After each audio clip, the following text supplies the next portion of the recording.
Tanghalian na, tikman ang mga masasarap, katakam-takam at nakakabusog na talakayan ukol sa ating mayamang pananampalataya. Halina't magsalo-salo tayo sa Kwentuhang Katoliko. Maya paugtupo ka rin kay katamong kalugurang makiramdam ngening Aldoning Webes kay niking Kwentuhang Katoliko king 91.9 Bright FM in kay katamong Archdiocesan Radio Station. Ako po'y Karen.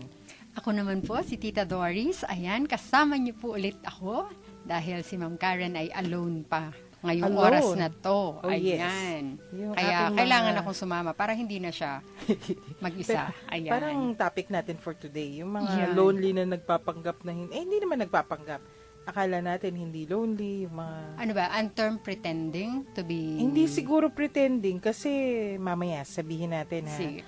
Yung si Pope Francis kasi may sinabi recently, kailan lang yan kahapon lang yung headline na to. Okay. Sabi daw ni Pope Francis, he's telling young people to resist social media's false image of reality. Okay. Social media pa rin tayo. Kasi yan yung gamit na gamit ngayon at yan yung, di ba, ang daming false posts or fake news, may mga trolls, may mga, ano ba kasi yung social media na yan?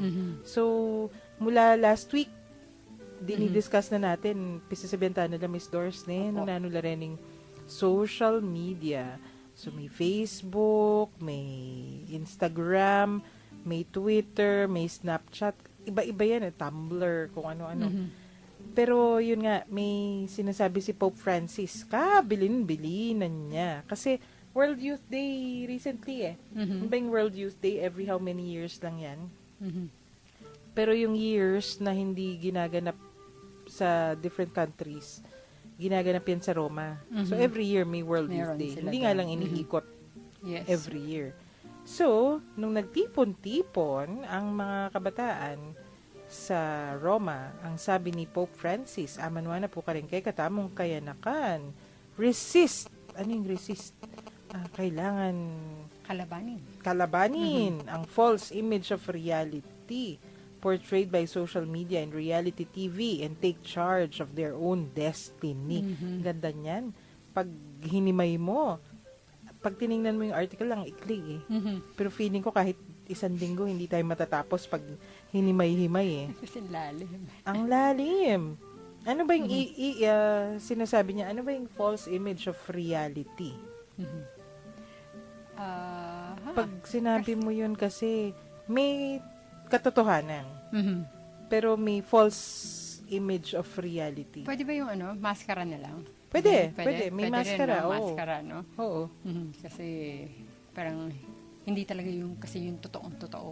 Diba? So, kala mo, pinopost ko ay masaya ako. Pero pagkatapos ng pag-post ko na yun, balik na naman ako. Hindi naman ako talaga masaya. Yes, parang, totoo yun. No? Tapos, lonely.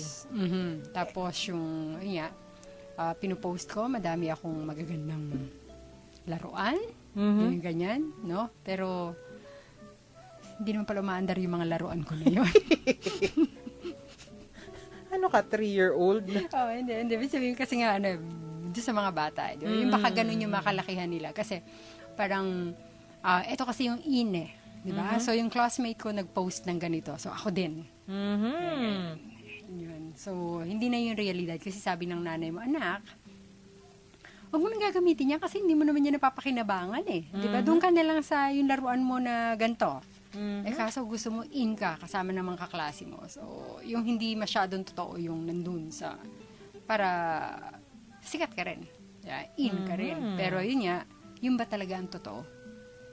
Yun yung sinasabi ni Pope Francis. Himayin natin ng konti yung false image of reality na yan. Lalo na sa ating mga listeners na, kasi marami sa listeners natin hindi masyadong palagamit ng social media. Kaya lang, pero marami din naman na gumagamit.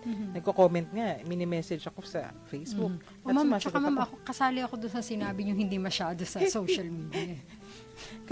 Pero, sa edad ba yun? Hindi naman. Ay, hindi naman. Kasi sabi nga ni Brother RJ kahapon, may kakilala nga daw siya, 80 years old na yata, pero talagang updated. Yung kanyang mga social media accounts. Pero eto nga yun, ano nga ba yung social media? Ano nga ba yung kailangan natin tingnan pag-abot dito sa social media. Again, social media, Reni Puret ang aman mo tamo keng internet o pwede mo naman keng TV or cellphone. Amalyari kayong makonect agad-agad. Connected, buri na sabihan, message ka, instantly, akwani. Puwanti kanita, di ba? May mga telegrama, telex, at kung ano-ano, mga voice tape. Aba, ngayon, hindi. Pag pinost mo ngayon, in an instant, makukuha ng kung sino man yung ka-network mo. Pero, ang problema, istong makanyan inggagawan tamo, hay, At saka ma'am, ano yun pati nga, di ba yung TV, sinasabi din ni Pope Francis di ba? Kasi nga yun dun, yun yung kitang-kita din kaagad. Mabilis lang. Parang akala mo, yun na yun, di ba? Kasi nasa screen, di ba? Yun.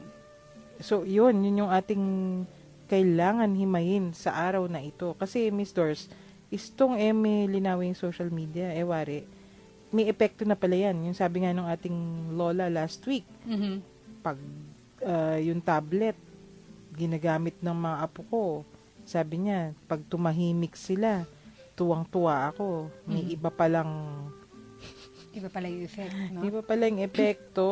So, sige, anuhin natin, himayin natin. Itong sabi ni Pope Francis, ito muna, false image of reality. May mga examples dyan Okay, sige nga po, ma'am. Last year yata yun, may nasa internet din, doon din ni-report. May bata daw na post ng post, sikat siya sa social media, pero hindi nila alam, going through depression. Tapos nag-suicide na lang. Tapos dito sa Pilipinas, may ganyang may ganyang kaso din. Akala nila, okay siya kasi she's cool, she's ganito, girl din to. Anak pa ng mga sikat na actors. Tapos nag-suicide. Tragic yun. So, hindi mo masasabi from the social media posts kung ano nga ba yung tao. 'Di ba? Kasi kung ano yung pinopost mo, yun lang yung gusto mong makita nila. Yes, pero yung iba akala nila yun na yun Yes.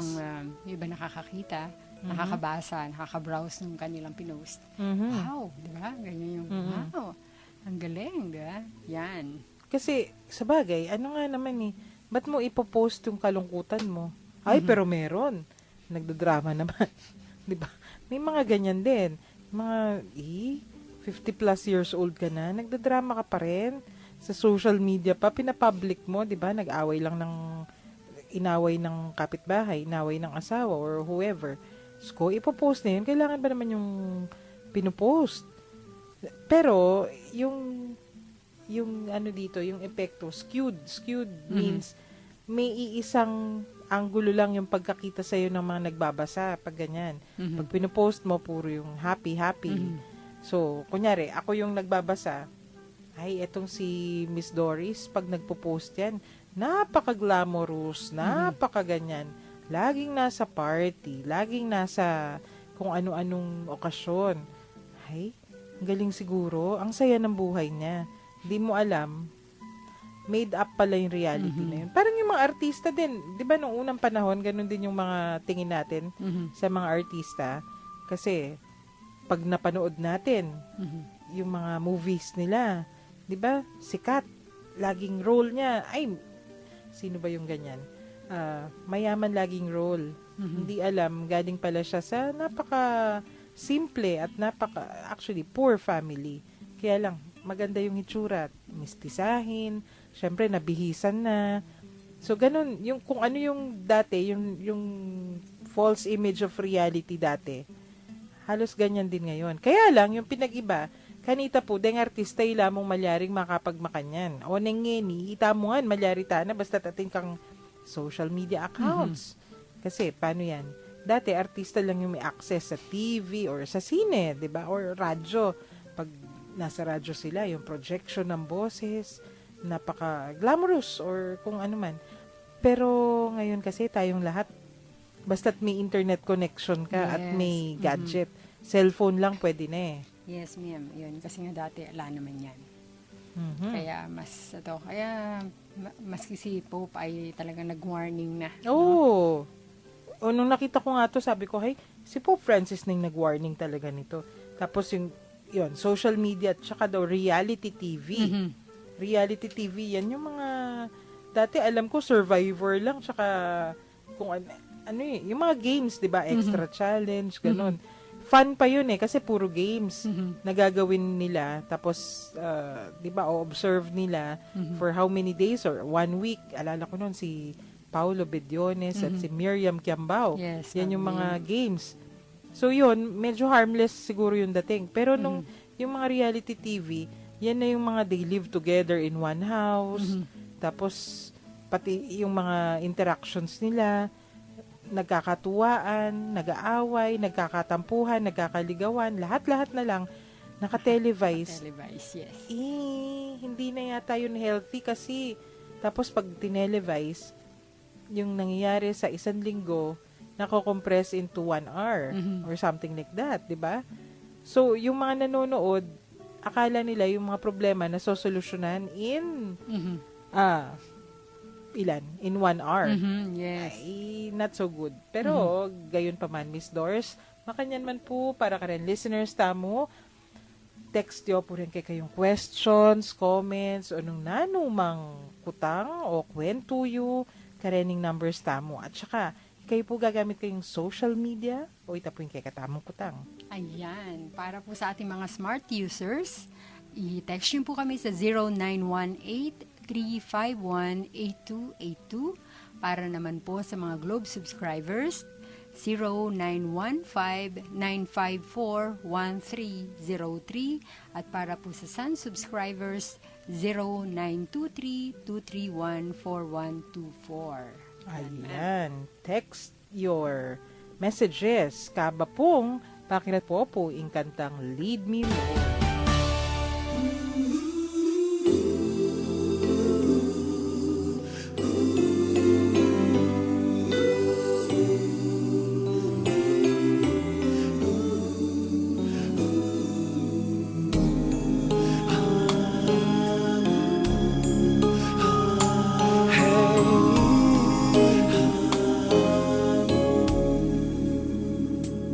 Lead me, Lord.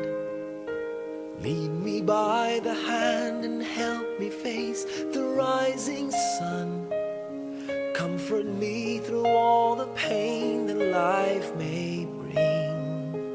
There's no other hope that I can lean upon. Lead me, Lord. Lead me all my life.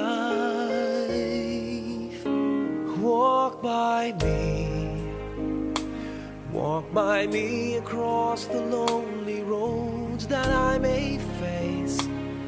Take my arms and let your hand show me the way. Show the way to live inside your heart all my days, all my life. You are my light, you're the lamp upon my feet. All the time, my Lord, I need you there. You are my light, I cannot live alone. Let me stay by your guiding love all through my life. Lead me, Lord. Lead me, Lord. Even though at times I'd rather go alone my way, help me take the right direction. Take your road. Lead me, Lord, and never leave my side. All my days, all my life. You are my light, you're the lamp upon my feet. All the time, my Lord, I need you there. You are my light, I cannot live alone.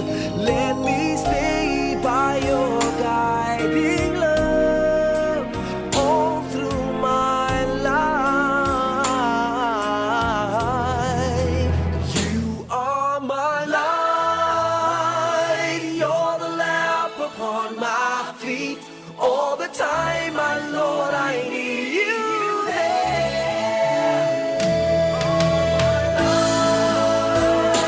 I just cannot live alone. Let me stay by your guiding love all through my life, all through my days. So lead me, oh Lord.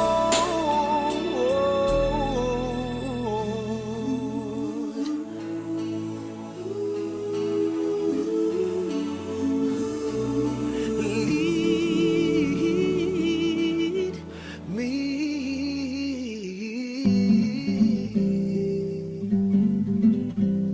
Kenny, tamo pa mo rin po king kwentuhang Katoliko king 91.9 Bright FM ing kay katamong Archdiocese Radio Station. Ing pisasabihan tamo pa mo rin po itangamanwa ng Pope Francis ng Misa na Yaldo. Nakadwaya pa mo yata. Ini sabi na kareng kaya nakan resist social media's false image of reality. Pero kaya binala mo rin ka rin deng reality TV. At ing sasabihan na, yung punto kayo ni, aliway tang mo, labanan mula, o, patsa labanan mula, so what? Yung punto na kayo ni, you take charge of your own destiny. Yes. Ano ni kay katamong Santo Papa, Miss Doors, ano yung ibig sabihin ng take charge of your own destiny? Di ba? Kasi ma'am, di ba, ang nadinig ko kasi yun parang sabi nila, kapag ka nag-worry kang masyado ng future mo, delikado. Kasi hindi mangyayari yon. I mean, bakit? Kasi dapat yung present mo, yung current situation mo, dun mo na pagbutihin. Diba? So, para sa akin, ma'am, ito lang yung, ano ba ngayon? Nasaan ka ba ngayon? Diba? Ito ba yung afford mo? Ito yung dapat mong, I mean, ang una, dapat ka muna rumispeto. Number 2, dapat kung ano lang ang kaya mo, dun ka lang mabuhay. Dapat meron kang effort para ma-reach mo naman din yung dream mo, 'di ba? Pero ma'am, dito ka sa current. Hindi yung para maging maganda yung aking susunod, parang dream ko na ganyan. So magpo-post ako ng mga ganyan, manunood ako ng mga yung wala sa para bang yung maging totoo ka, ma'am. Yun 'di ba? Na wag mo lagyan ng kung ano-anong bulaklak yung buhay mo ngayon.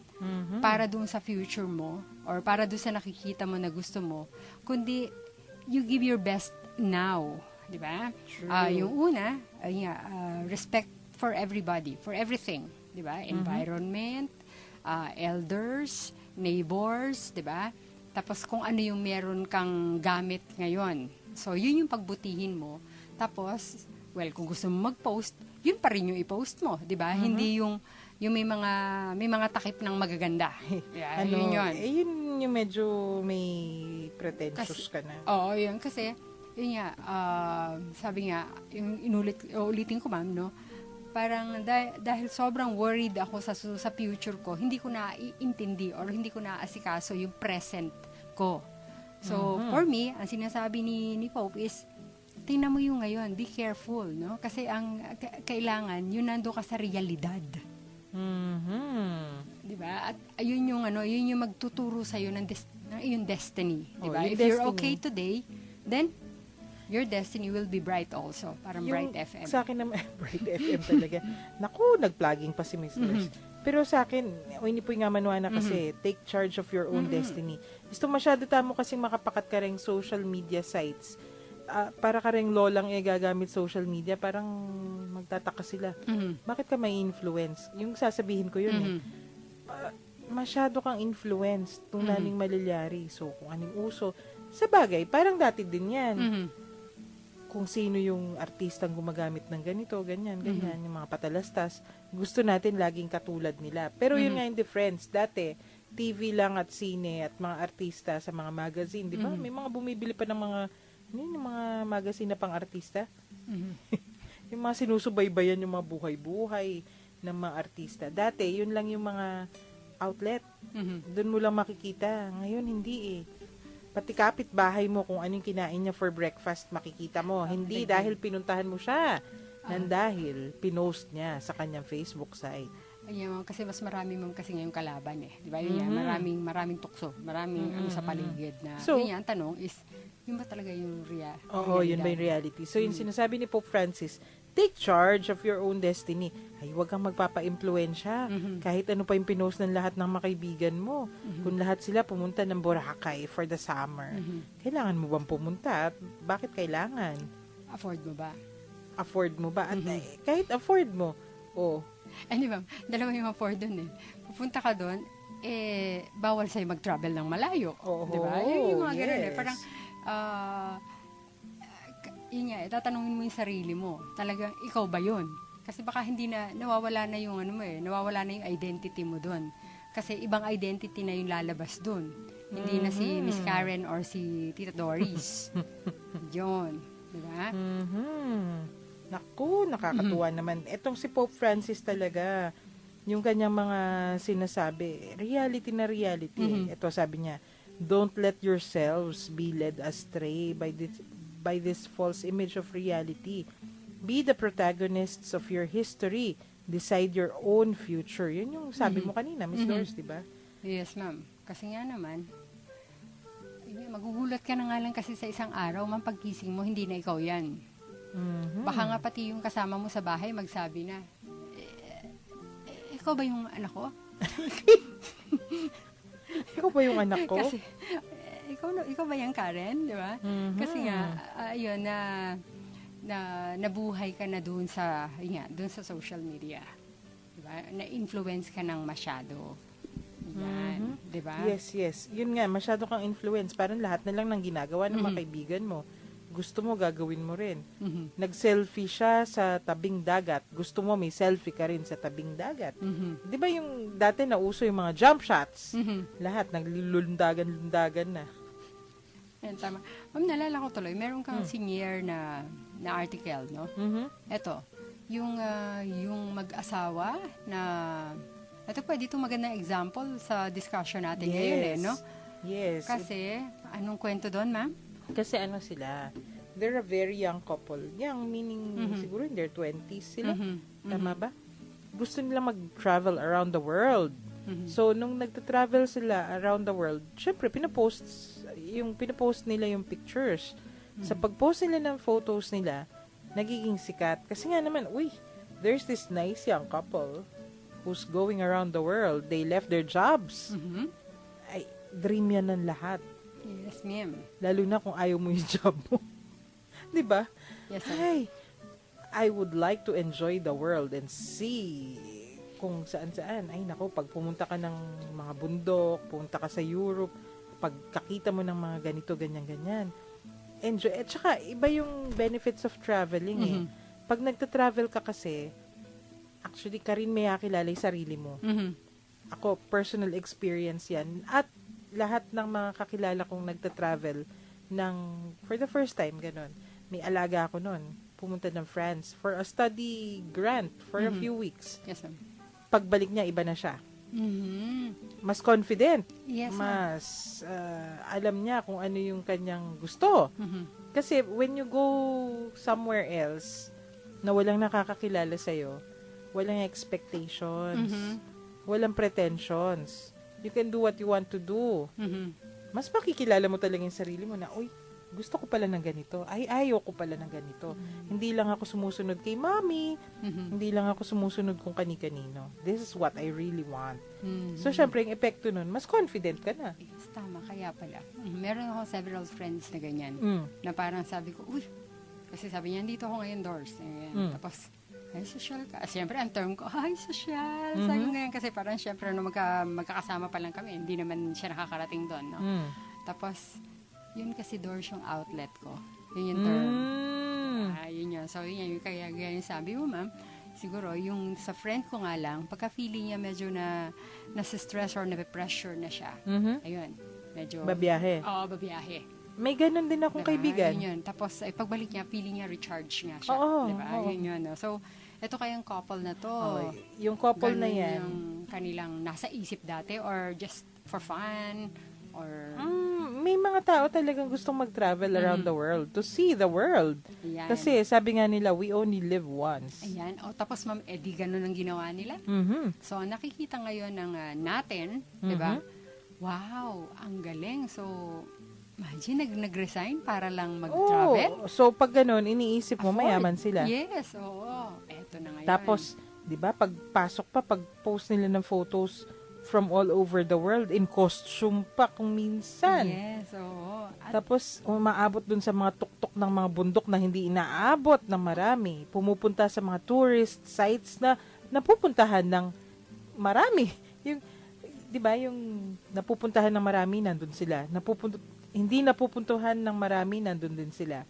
Ang galing talaga. So, you would think they're of means. yes, oo. Pero, Pero ang galing, no? Buti meron silang realization. ayun, ano yun? Ang realization nila is, ayaw nila, na ang nakikita lang pala ng people outside, o yung sila kasi nasa social media sila, no? Ay yung beauty, no? Yung magandang nangyayari sa kanila. Ang realization nila is dapat, I think it's lessons, no? Gusto nila magbigay ng leksyon sa mga social media Tama. followers, no? Tama. Na hindi lang yung ganong kaganda.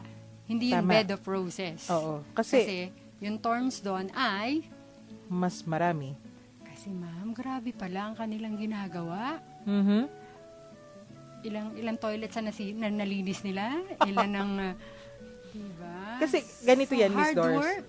Pag first time traveler ka, you splurge. Mhm. O, nag-resign sila, may pera sila. Mhm. So, siguro, first rate accommodations or kung hindi man first rate, basta comfortable sila nung first time. Pero ito yun when the travel bug hits you, hindi mo yan masya-shake off. Mhm. Kasi masarap talaga yung magbiyahe. Mhm. Kaya lang, sila talagang pinanindigan nila habang nagbibiyahe sila. Gagawin nila yung mga biyahe regardless kung ano yung cost. So, along the way, they had to work. Mhm. At yung work na inaabutan nila, kasi ano ba sila, designers ba sila? O ano yung trabaho nila sa South Africa? Mhm. Pero nitong nagbibiyahe na sila, syempre, kung nasa agricultural area sila, they have to pick, kailangan nilang maging magsasaka, kailangan nilang maglinis ng mga kubeta, kailangan kung ano yung dishwasher o kung ano-ano, just to make ends meet. So, yun yung reality check. Mhm. Diba? So, mabigat, no? Mabigat. Mhm. Pero natutuwa ako sa kanila kasi Yes. pinost nila yung mga ganon. Yes, ako nga din, ma'am. Believe ako sa kanila. At least, maaga nilang na-realize yun, di ba? Hindi yung parang medyo may sugat, nasaktan na sila dun sa pagta-travel nila. Kasi I'm sure, adventurous din talaga Ay, ito oo. pagdating sa, di ba, sa tuktok ng bundok ang Seems pinupunta like nila, di ba? Pero Ayan, no? yung nakakatuwa sa kanila dyan, dahil travel ng travel, tapos yung ginagawa nila ay pinapakita naman nila kung yung glamorous side. Siguro naisip nila, po taga lang dahil manakit kay kami balara manyaman ng biyeme. Yes. Mhm. Di ba? Nung balada manyaman ng biyeme, think again, this is Yeah. our real life. Tama. And the real life is, yun, dog walking, taga-isis ng kesyo, ganito, ganyan. Minyal. Mhm. Daig pa yung may pagka-janitor at pag tayo kasi, pag iniisip natin, ano yung trabahong mabigat? Yung trabahong katawan, di ba? Yung kargador, kusinero, dishwasher, maintenance. Yung mga kailangan kasi magbabanat ka ng buto Yes, sa paghihirapan mo talaga. Paghihirapan yung- mo physically. Yes. Mhm. Sila, ginagawa nila yun. Yun nga eh. So, yun yung kaya yung maganda eh. Oo. No? So, ilang months ba yung, parang 2015 sila nagta-travel, no? Tapos, kailan, yung reality check nila, kailan nila, 6 months after, no? No? So, parang after ng 6 months na pagta-travel nila, oops, teka muna. Masyado na kami sikat. Akala nila, mabuti ang buhay namin. Oops, sabi mo nga kanina, check it out. Iba yon. Think again. Diba? Ayun yung sinasabi ni Pope Francis. Kung idudutong natin dito sa bili ni Santo Papa, huwag magpapadala sa false image of reality. Kasi nga naman, you can filter You can filter what you post. Kasi kunwari ako, kung pinupost ko lang, pag kumakain ako ng masarap, di akala ng tao, all days of my life, ganun yung kinakain ko. Napaka-glamorous. Nasa restaurants, nasa kung saan saang fine dining.